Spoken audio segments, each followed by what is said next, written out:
Dewan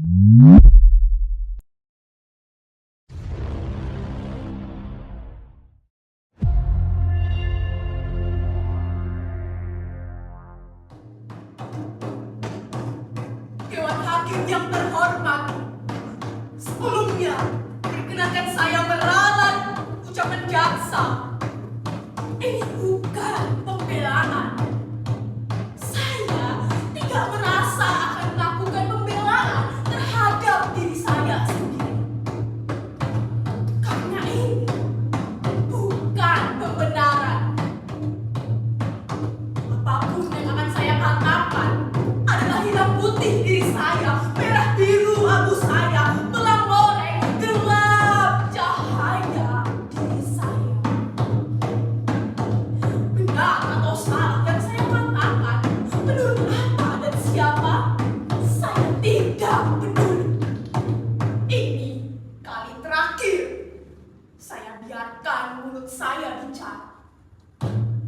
Untuk itu, Dewan Hakim yang terhormat, biarkan saya bicara, jangan ditanya dan jangan dipotong.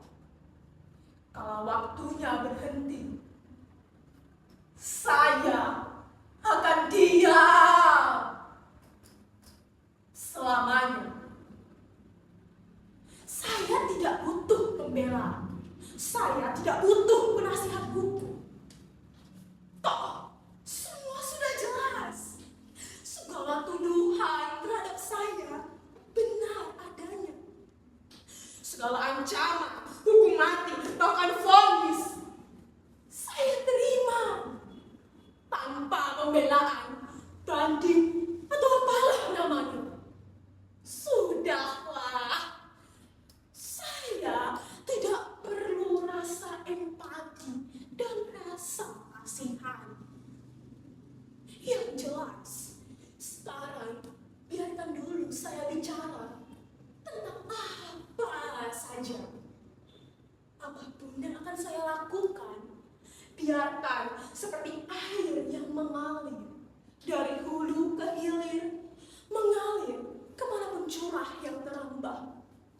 Mungkin menabrak cadas batu dalam kepala orang, mungkin mengendam-endam di sela-sela jempitan hidup orang, atau mungkin meluap-luap menggenangi muka busuk para majikan, penguasa, bahkan corok-corok kota. Maaf kalau bahasa saya terlalu bertele-tele. Nama saya Sumara, umur kurang lebih 36 tahun. Saya seorang TKW babu. Ya, memang saya babu. Tapi justru itu saya menjadi lebih baik. Saya berani mengambil keputusan sebagai seorang babu. Itulah yang membuat saya menjadi lebih hebat. Inilah saya, Sumara. Menjadi babu, budak, buruh sudah menjadi nasib saya. Bertahun-tahun saya menjilati kaki orang. Bertahun-tahun saya hidup dan merangkak di bawah kaki orang. Bertahun-tahun saya tutup mulut saya lipat lidah saya agar tidak bicara. Karena bicara berarti bencana. Bencana bagi perut saya, perut Simbo, bahkan bencana pula bagi para majikan-majikan itu. Inilah saya, Sumara binti Sumi. Dewan Hakim yang terhormat, biarkan saya mendongak dan membuka suara. Dari kecil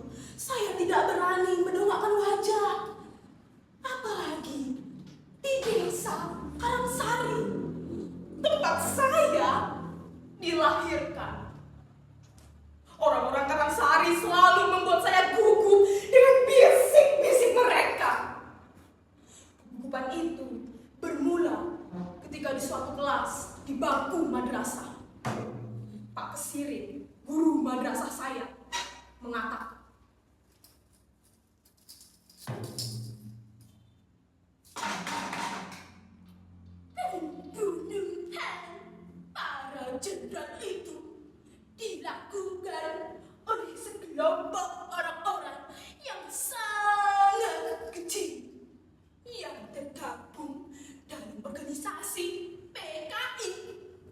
Untuk itu harus dihapus dan dilarang berkembang lagi. PKI benar-benar biadab. Seluruh antek PKI dihukum. Katanya bapaknya si Sumarah itu seorang PKI. Iyo, makanya jangan mau dekat-dekat sama dia. Nanti ikutan ditangkap. Modal. Loh, apa iya? Jadi sekarang sudah di mana? Dia sudah diciduk.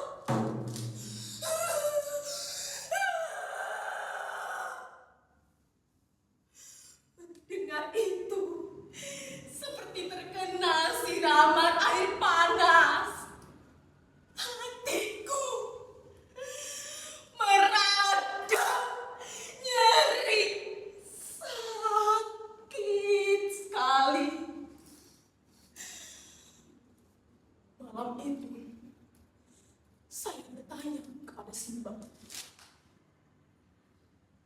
"Bah, apa benar toh Bapak itu seorang PKI?" Bapakmu itu orang lugu, Duk. Tiap hari pekerjaannya selalu deres kelapa dan ngusir handong. Loh, tukang deres kan bukan cuma bapak saja, toh, Mbah. Iya, Duk. Kejadian itu bermula ketika bapakmu mencari kusir andong. Sebagai kusir andong, bapakmu selalu mengantar penumpang kemana saja mereka mau. Salah satu penumpang bapakmu adalah seorang penyanyi yang bernama Denosto. Pada suatu ketika, bapakmu membawa pulang ke rumah Denosto dan dua temannya. Mereka menawarkan untuk menampung gula-gula itu ketika mereka dilihat oleh Simba. Ya, benar, menantu sampean itu katanya menyetor gula ke PKI toh. Waduh, ngapun dan pokoknya si Suliman mengantar gula ke PKI, ke Demosto. Awalnya kami tidak mempunyai firasat buruk setelah mendengar bahwa berita koperasi Demosto ditutup dan diciduk oleh tentara. Namun, tepat 2 malam setelah kejadian itu, Bapak ditangkap dan diseret oleh Demosto dan 2 tentaranya. Sejak itu, kami tidak pernah lagi menjumpai Bapak. Lalu, selepas madrasah, ekonomi Simba tidak lagi mengizinkan saya bersekolah. Kata orang, pendidikan itu bisa membebaskan diri dari kejepitan.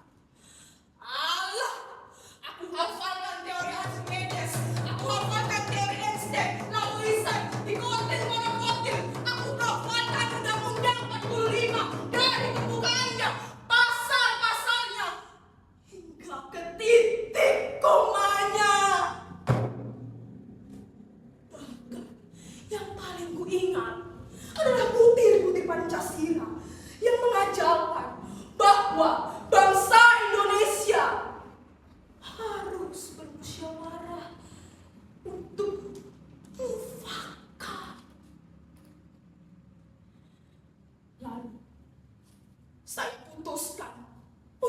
bekerja di sebuah pabrik tekstil.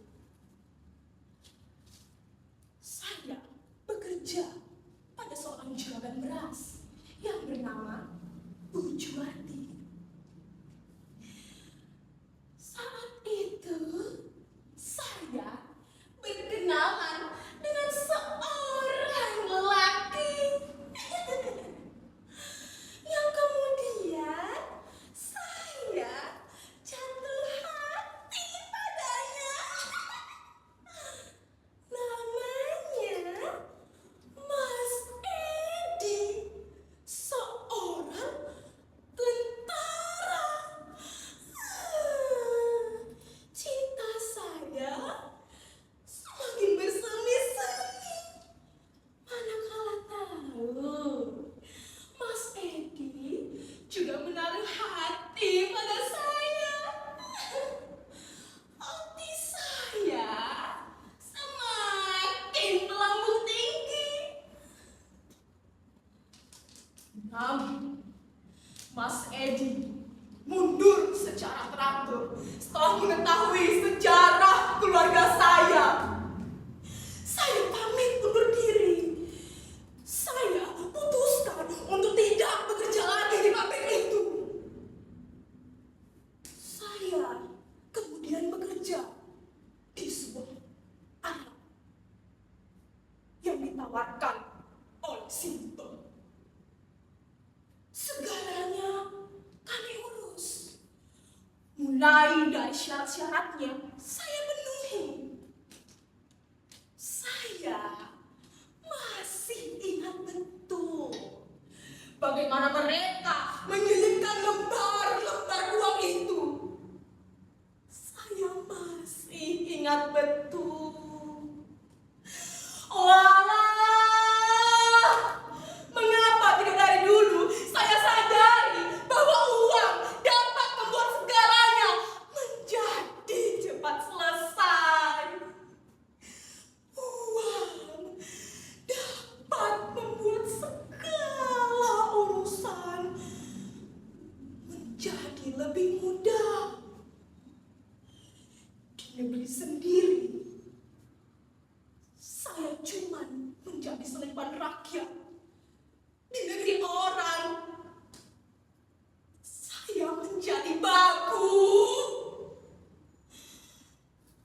Saya pikir nasib saya akan berubah menjadi lebih baik. Saya pikir saya bisa bermetafosa dari ulat bulu menjadi kupu-kupu indah. Namun, Sumara tetap saja kandas. Di balik jubah-jubah hitam majikan saya, di balik cadar-cadar hitam majikan saya disiksa. Gaji saya diselipkan selama setahun. Dan bencana itu, saya diperkosa.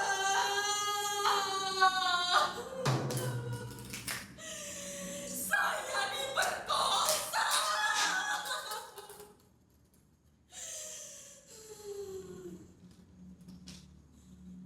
Di negeri sendiri juga menjadi selipan rakyat. Apakah di negeri orang? Saya juga mengatakan, tidak. Kesadaran itu tiba-tiba muncul. Saya mengambil pisau dan menangkap tangan saya.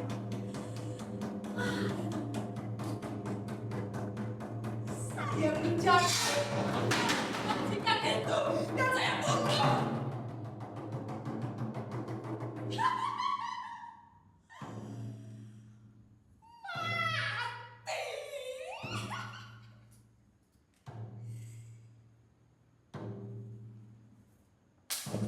Dewan Hakim yang terhormat, pilih saya, Sumara binti Sulima. Bagi saya, perjuangan, harapan,